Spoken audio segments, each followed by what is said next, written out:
Espírito Santo, ok?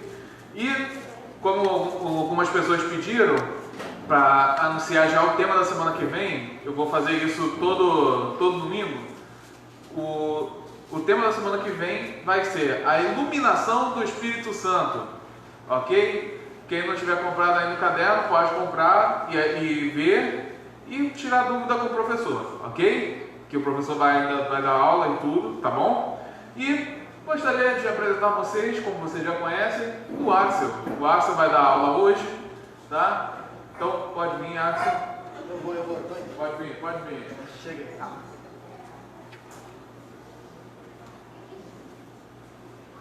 Eu falei um coraçãozinho para vocês, mas disseram que seria inapropriado. Bom dia, para quem ainda não falei, a igreja esvaziou bastante.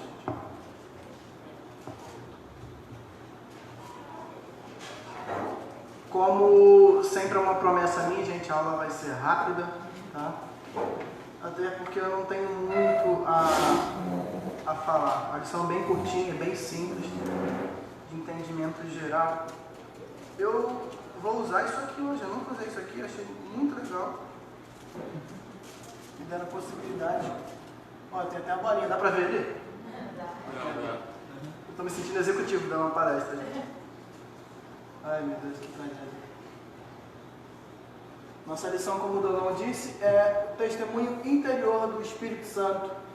Ali, em letra pequenininha, está escrito embaixo, capítulo 3. Para quem não consegue ver, para quem tem o seu livrinho, acompanhar. Primeira coisa, o que é testemunho? Gente, eu vim de uma igreja batista, não sei se vocês sabiam. Eu fiquei na igreja batista acho que 22 anos na minha vida. Então, na igreja batista tem muito disso, eles jogam a palavra e jogam o significado do dicionário. Eu achei interessante fazer isso aí só para a gente conseguir saber um pouquinho sobre testemunho. Ó, testemunho segundo o dicionário é declaração, depoimento de uma ou mais testemunhas, afirmação fundamentada, depoimento, comprovação. Tem um exemplo de uma frase ali: os evangelhos são testemunho da vida e doutrina de Cristo. É uma frase para exemplificar o significado da palavra. Bem simples. Então, testemunho seria a definição do dicionário. A gente pode trabalhar com ela, não é complicado. Deixa eu explicar para vocês mais ou menos como que vai ser hoje. Falei que é bem rapidinho. Hoje eu vou seguir uma forma um pouquinho diferente da que eu tenho feito nas aulas. Eu quero ser bastante prático e sucinto e que fique claro, para que a gente consiga colocar isso na nossa vida. Então, eu estou sempre trabalhando com perguntas ali, beleza? Se você se sentir à vontade, o Espírito Santo tocar o teu coração, testemunhar dentro de você, se você quiser participar da aula falando, você pode levantar a mão, você pode falar, tá? Se quiser responder uma das perguntas, seja livre. Se você quiser perguntar também, seja livre. Eu também vou ser livre para não responder caso eu não saiba. E é assim que funciona. Tudo bem, gente? Alguma dúvida? Não, né? Beleza. Como eu disse, o que é testemunho? Tem gente chegando agora, eu vou voltar só para a gente ler de novo, para quem não pegou. Testemunho, segundo o dicionário, pode ser definido dessa forma: declaração, depoimento de uma ou mais testemunhas, afirmação fundamentada, depoimento, comprovação. Então, testemunho é sempre assim: alguma coisa que alguém fala sobre outra, ou sobre outrem, sobre outra pessoa. Eu não sou muito bom com essas palavras usadas em tribunal. Eu tentei ser mais parecido, mas um advogado talvez falaria melhor. Quando confiar no testemunho de alguém? Alguém poderia falar para mim, caso queira? Se ninguém quiser, tudo bem, não tem problema. Não, bacana. Gente, quando a gente deve confiar no testemunho de alguém? A confiabilidade do testemunho tem a ver com a credibilidade da testemunha. Se você for dar uma olhada no capítulo 3 aqui, que é a nossa lição, ele fala o seguinte, você pode acompanhar aí caso você queira.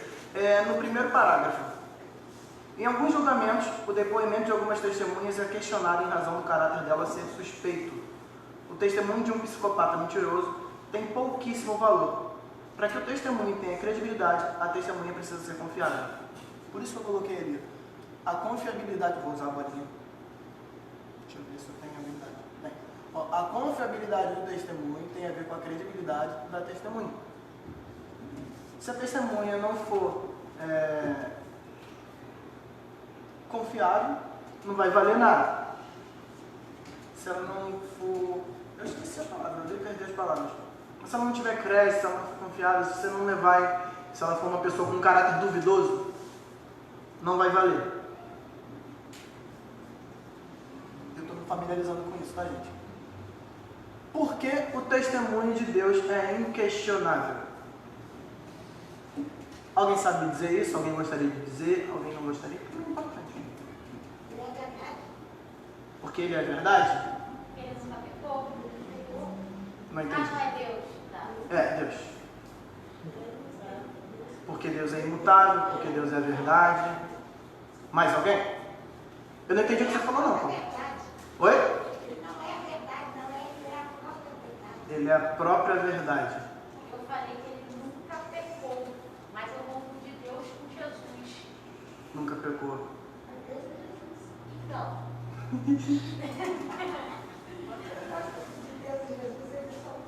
Então, pois é. Complexo. Aqui no livro vai dizer assim: quando Deus testifica sobre a verdade de alguma coisa, seu testemunho é certo e totalmente inquestionável. Quando eu respondo a pergunta dizendo por que o testemunho de Deus é inquestionável? Segundo o que ele coloca no livro aqui, ó, por causa do seu caráter, conhecimento e autoridade. Ele levanta esses 3 pontos. A gente poderia falar de mais coisas, mas eu vou me atentar ao que o Sproul diz aqui. Ó.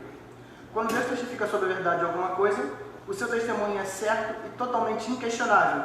O testemunho que tem Deus como autor não pode falhar. Ele é de fato um testemunho infalível. Procede do caráter mais elevado possível, da fonte mais profunda de conhecimento e da mais suprema autoridade. Eu anotei alguns versículos que a gente pode ver isso. A gente tem Hebreus 6,13. Ele não fala necessariamente sobre autoridade, mas a gente tem outros 1 milhão de versículos na Bíblia.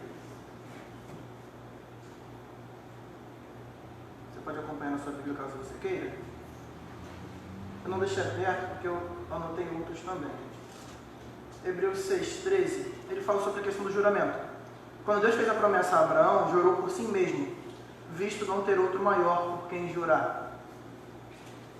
Acho que entender de que Deus é o maior de todos, fala um pouquinho sobre a autoridade dele. Não teria alguém com autoridade maior sobre quem ele pudesse jurar. Mas caso você precise de outros textos, você pode ler então, deixa eu pensar, Jó 38, na resposta de Deus a Jó sobre todos aqueles questionamentos, ele vai respondendo e fala: quem é você que, na verdade, por acaso os relâmpagos respondem a você por onde eles devem ir, por acaso você sabe disso, por acaso você sabe daquilo? Como Deus vai mostrando a sua autoridade e conhecimento diante de Jó. Esse pode ser um dos argumentos que você pode usar para entender de que Deus é a maior fonte de autoridade. É aquele que constrói todas as coisas pela palavra do poder dele, todas as coisas subsistem porque ele sustenta pela palavra. Você pode ver isso em vários textos na Bíblia, onde a autoridade de Deus é colocada à mostra, né? É dita. Eu anotei Jó 37,16. Se você quiser abrir na sua Bíblia também, fique à vontade. Jó é antes de Salmos, tá, gente?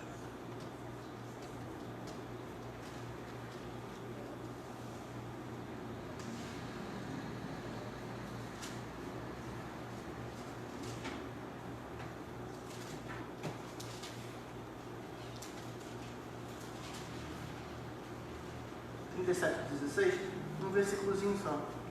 Compreende? Isso é Eliú. Eliú é uma das pessoas que respondem a Jó no questionamento dele. Jó conversa com 3 amigos e vem o quarto, que é um mais novo, que espera e depois fala com Jó. O nome dele é Eliú.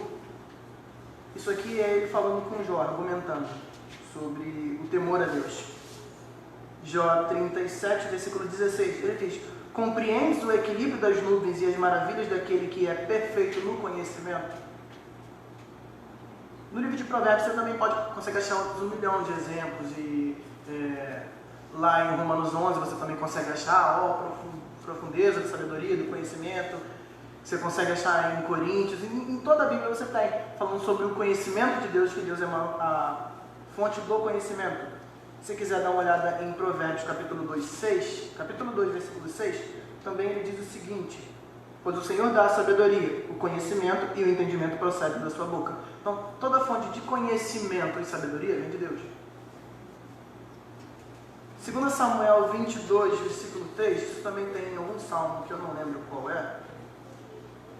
Sendo sincero com você, gente. Um salmo é uma referência cruzada desse aqui. 2 Samuel 22, 31. 22, 31. Diz o seguinte: quanto a Deus, o seu caminho é perfeito, a palavra do Senhor é fiel. Ele é um escudo para todos aqueles que nele se refugiam. O início: quanto a Deus, o seu caminho é perfeito. Isso fala sobre o caráter de Deus, sobre as obras de Deus, sobre a retidão do Senhor. Sobre esses 3 pontos que eu coloquei, por causa do seu caráter, conhecimento e autoridade. Gente, por que eu estou citando os versículos bíblicos? Espero que eu não esteja sendo muito rápido, ou também espero que eu não esteja sendo enfadonho para vocês. Mas eu estou citando os versículos porque a ideia é a gente conseguir colocar isso em prática na nossa vida. As pessoas vão perguntar sobre o motivo da fé de vocês, assim como perguntam sobre o motivo da minha fé. As pessoas questionam a nossa fé. E o CTM é um centro para a gente ser treinado para isso, para que a gente consiga falar com as pessoas lá fora, para que a gente consiga responder quando questionarem sobre a nossa fé, para que a gente consiga usar tudo aquilo que a gente aprende aqui para a pregação do Evangelho, para que pessoas se convertam e sejam salvas. Por isso que eu estou citando os versículos, porque as pessoas podem te perguntar, para que você tenha alguma base de responder, caso você não tenha. Caso você tenha, ótimo, mais coisas para se ter no, vou dizer assim, no seu arsenal, usando uma linguagem mais bélica.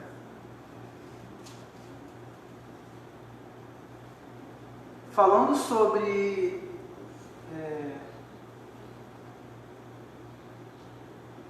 a confiabilidade do testemunho de Deus, Lutero falou isso.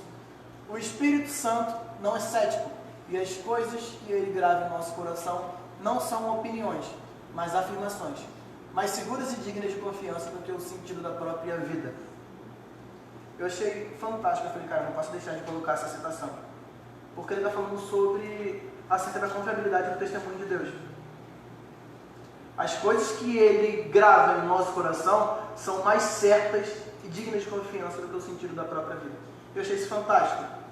Quando Sproul põe aqui no livro, ele põe só o Espírito Santo não é cético, e ele meio que faz uma paráfrase do restante. As verdades que o Espírito Santo revela são mais certas que a própria vida. Mas eu achei a frase um pouco mais poética e mais profunda de colocar no sentido, colocar ela na versão original. Gente, sola escritura.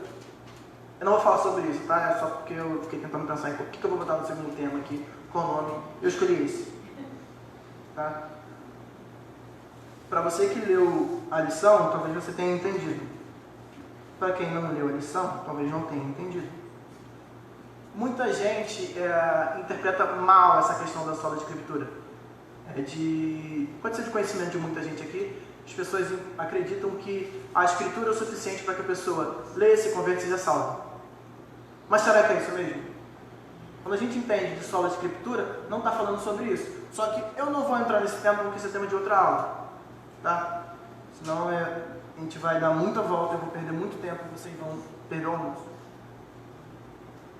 A pergunta: conhecer as escrituras é o suficiente para que alguém seja salvo? Quem acha que sim, pode levantar a mão para mim, por favor? Bacana. Quem acha que não, pode levantar a outra mão.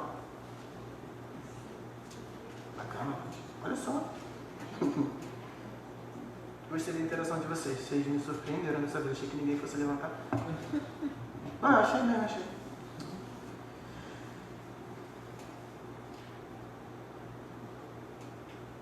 Na vida, encontramos exemplos de pessoas que conhecem o Evangelho e não se converteram. Eu, pessoalmente, eu converso com bastante pessoas, eu tenho muitos amigos, os quais eu já expus o Evangelho, a gente conversa, argumenta, aí tem uma contra-argumentação e a gente fala mais e conversa e tal, a pessoa, beleza, isso é verdade, Só que a pessoa não muda. Você não vê uma transformação, você fala, caraca, essa pessoa se converteu. Agora sim, ela entendeu, que eu convenci e tal, a gente conversou e ele viu que é tudo amarradinho mesmo, ou ela viu que é tudo amarradinho, que o evangelho realmente é verdade. Só que não tem outro passo. Alguém tem alguma experiência do tipo que queira contar? Se quiser contar, fique à vontade, tá bom, gente? Aí está pronto com o microfone. Luísa quer falar, ela se compadeceu de mim.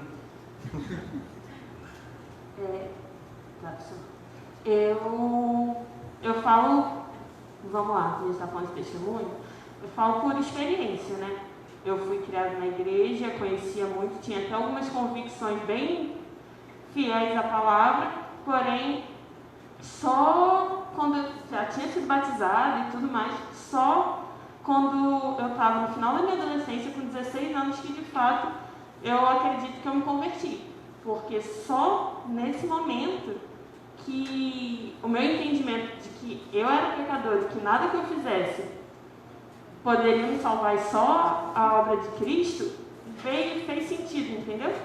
Só nesse momento que foi a virada de chave. Apesar de acreditar que todo mundo era pecador, que só a obra de Cristo podia me salvar, aquilo só fez sentido para mim quando eu tinha 16 anos, apesar de ter passado esses outros 16 anos sendo educado e criado na igreja.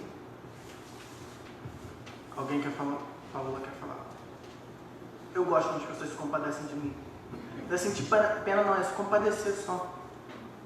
Se mais pessoas quiserem, sim, à vontade. Ontem eu e João e minha mãe estávamos ouvindo Debate Melodia.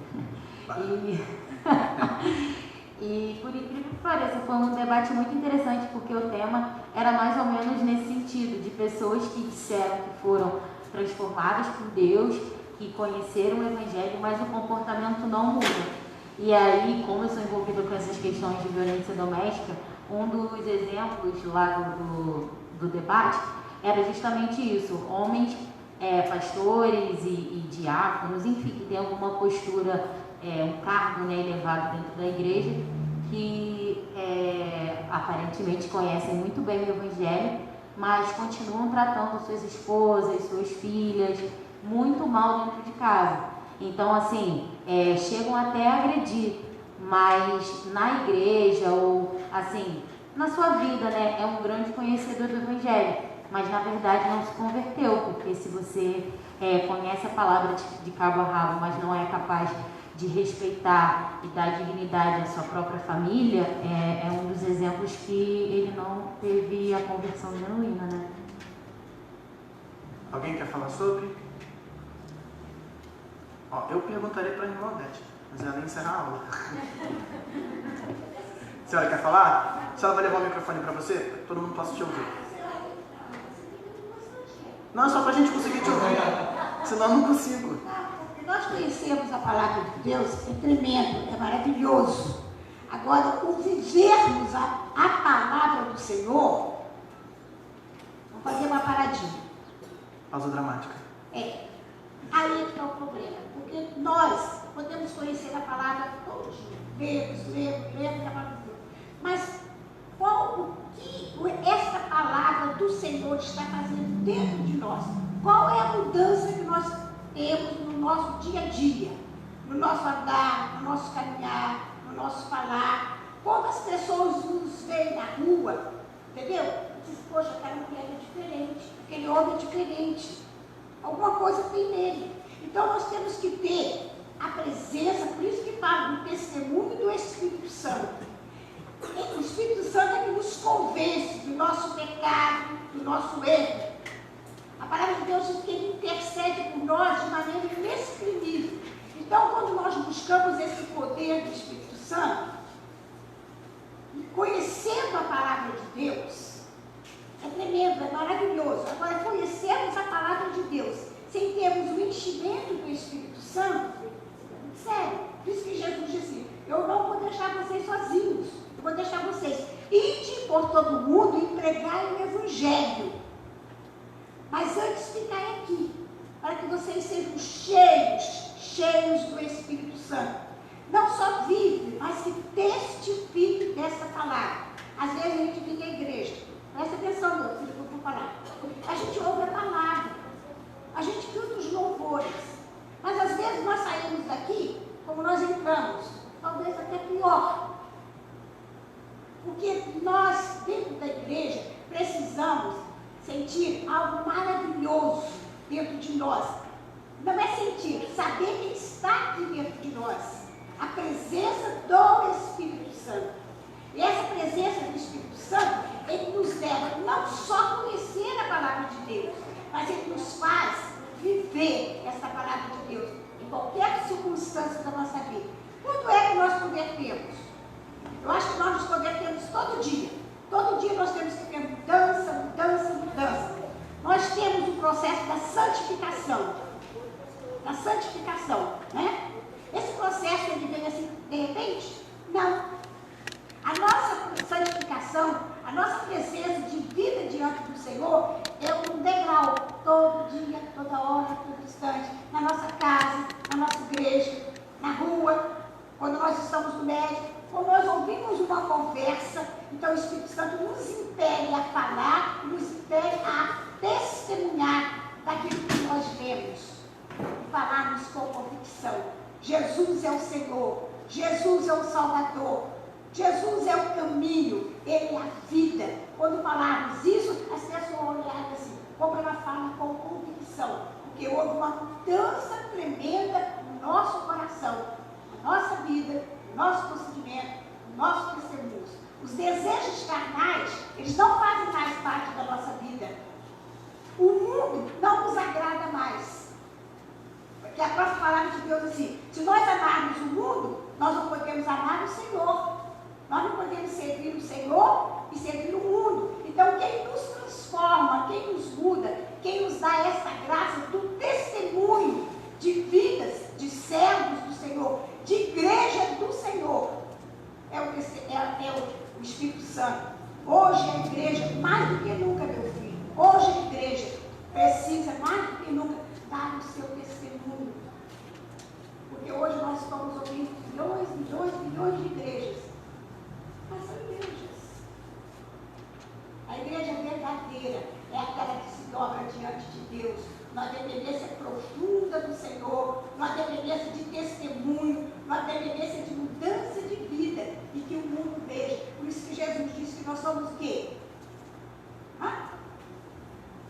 A luz do mundo. Você consegue comer uma comida sem sal? Não. Então eu sempre falo, a nossa palavra, agora vocês vão ouvir de mim, a nossa palavra, a nossa mensagem, ela precisa de um temperinho, ela precisa de uma cebolinha. Ó, quem ri vai tirar zero, tá? Isso, amigo, porque aí nós sentimos a presença do Espírito Santo.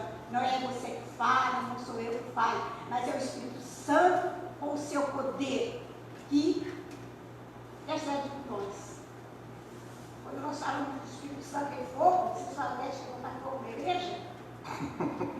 Vamos botar fogo sim, filho. Vamos botar fogo. Vamos ter a presença. Saímos daqui alegre. Desculpa o que eu vou falar, meus amigos. Quando nós cantamos com alegria. Quando nós levantarmos a mão, levantarmos com alegria. O Senhor é grande, o Senhor é rei, o Senhor é poderoso. Não só a nossa boca declarar, mas a nossa alma, o nosso ser, tudo dentro de nós. Queria chamar os músicos. Tô brincando. Professora de semana que vem, irmão Dante. Dodô não falou, mas a gente tá avisando. Tô brincando. Eu fico até meio desnorteado depois de ouvir essas coisas, tá? Balança. Assim, pra eu não me perder um pouquinho,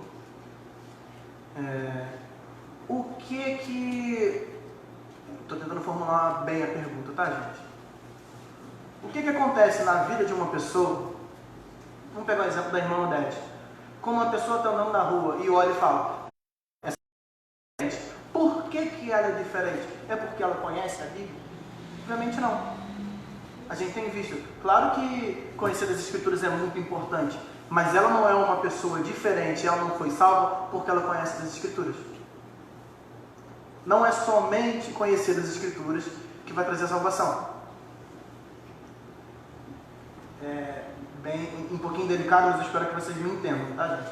Eu não estou falando que vocês não têm que conhecer a Bíblia, de que, por favor, tá gravando, eu tenho registros de que eu não estou falando heresia assim para vocês, tá? Depois vocês podem olhar no Facebook, quando eu vou botar no YouTube também vai ter lá.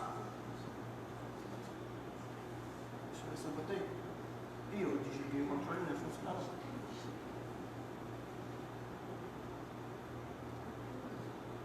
Tá, eu puxo para frente.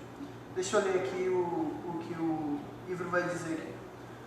João Calvino ensinava que, apesar das Escrituras manifestarem sinais claros e inquestionáveis da sua autoridade divina e exibirem evidências satisfatórias da sua origem divina, essas evidências não nos persuadem plenamente até que, ou ao menos que, sejam seladas em nosso coração por meio do testemunho interior do Espírito Santo. Não é só ler a Bíblia, não é só conhecer o texto bíblico, até porque Satanás conhece e ele não se converte, ele não pode se converter. Não é só sobre conhecer o texto. Vou pegar o exemplo da Luísa. Ela disse que cresceu na igreja, se batizou quando criança, mas se converteu só no final da adolescência. Eu posso pegar o meu exemplo. Eu me converti quando eu tinha 18 anos, mas como eu disse no início, eu fui criado inteiramente na igreja batista. Eu sabia versículos de cor. Eu sempre tive uma memória privilegiada para essas coisas, e quando eu era mais novo ela era melhor. Eu sabia muitos versículos de cor, eu conhecia muitos textos. Não sobre estudos teológicos, nada disso, mas sobre ler e memorizar. Eu conhecia, mas isso não fez diferença. Eu não era convertido por conta disso. É necessário que o Espírito Santo venha dentro de nós e nos persuada sobre o texto. Não é provar que o texto é verdade. Provar, eu provo para os amigos, para os colegas numa conversa. Foi o que eu falei sobre conversar, explicar, pregar o Evangelho e a pessoa, tá, beleza, isso é verdade. Eu provei para ela que é real, só que no interior dela não foi persuadida, porque esse trabalho eu não posso fazer. Esse é o trabalho do Espírito Santo, é Ele que testemunha dentro de nós sobre as Escrituras. Era disso que eu queria colocar para vocês, tá, gente? Está muito pequenininho, talvez vocês não consigam ver porque a letra não está em negrito, mas ali são definições no dicionário, eu gostaria de fazer isso, sobre prova e persuasão, a diferença. Prova, aquilo que demonstra que uma afirmação ou um fato são verdadeiros. Evidência, comprovação. Ato que dá uma demonstração cabal, abre parênteses, de afeto, fidelidade, etc. Manifestação, sinal, isso é prova. Persuasão já é diferente. É ato ou efeito de persuadir-se. Nossa. A segunda, certeza fortemente estabelecida, convicção. Olha a diferença. Certeza fortemente estabelecida, uma convicção. Muitas vezes, quando eu vou conversando com Luísa, para quem não conhece, a Luísa é aquela lá atrás, minha esposa, o vídeo não vai sair, não vai ser conhecido na internet, no seu Instagram não vai viralizar. A gente fala sobre a diferença entre saber e entender. A gente inventou esse conceito, isso não existe. Mas a gente gosta de tratar assim para que a gente consiga diferenciar algumas coisas nas nossas conversas. Fala assim, beleza, eu sei que o Evangelho é real. É diferente de dizer, eu entendo que o Evangelho é real. A gente trata, e eu vou conceituar para vocês aqui, lembre-se, isso não está no dicionário, tá bom? É uma forma que a gente usa para conversar. Saber é só ter o conhecimento, mas entender é quando uma coisa muda dentro de você. Quando aquilo se torna real. A diferença para esses meus amigos e colegas quando eu converso. Eles sabem que o Evangelho é de verdade, eles sabem que aquilo é verdade de Deus, de que, beleza, o Evangelho é o poder de Deus na salvação de todo aquele que crê. Bacana, eu sei, isso é verdade. Agora, quando se entende isso, quando você entende e fala, caraca, o Evangelho é o poder de Deus. Eu creio, isso me mudou, isso transforma. O entender transforma a pessoa por dentro, segundo o conceito que a gente criou, tá bom? Quero que vocês saibam com isso não. A pergunta era essa, a resposta eu já dei, né? Qual a diferença entre prova e persuasão, segundo Calvino? Isso é uma das perguntas do livro, tá? A diferença, gente, Aqui a prova é só você dizer se é verdade ou não. Você consegue, por fatos, por dados, dizer para a pessoa, ó, isso é verdade. A persuasão é o trabalho que o Espírito Santo vai fazer dentro da pessoa, que vai convencer ela, como disse a irmã Odete, convencer do pecado, da justiça e do juízo.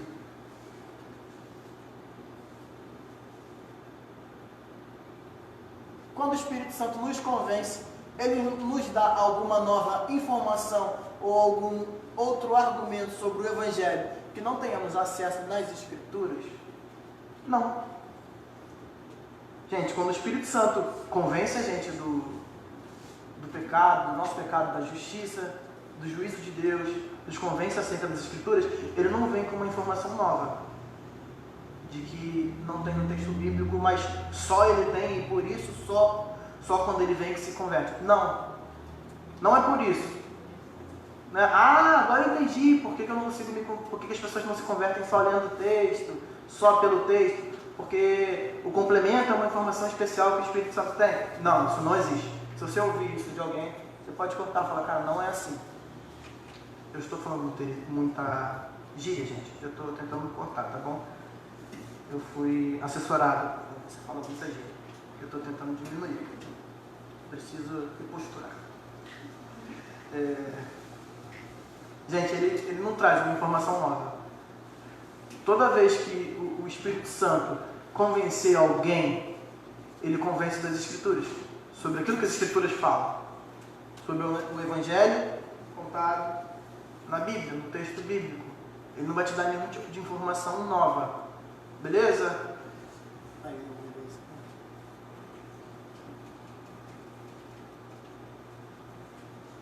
Testemunho interior. É só um nome, tá, gente? Eu coloquei de novo.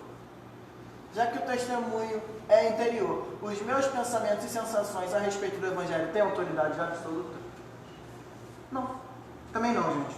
Eu gosto de colocar perguntas assim que são bem óbvias.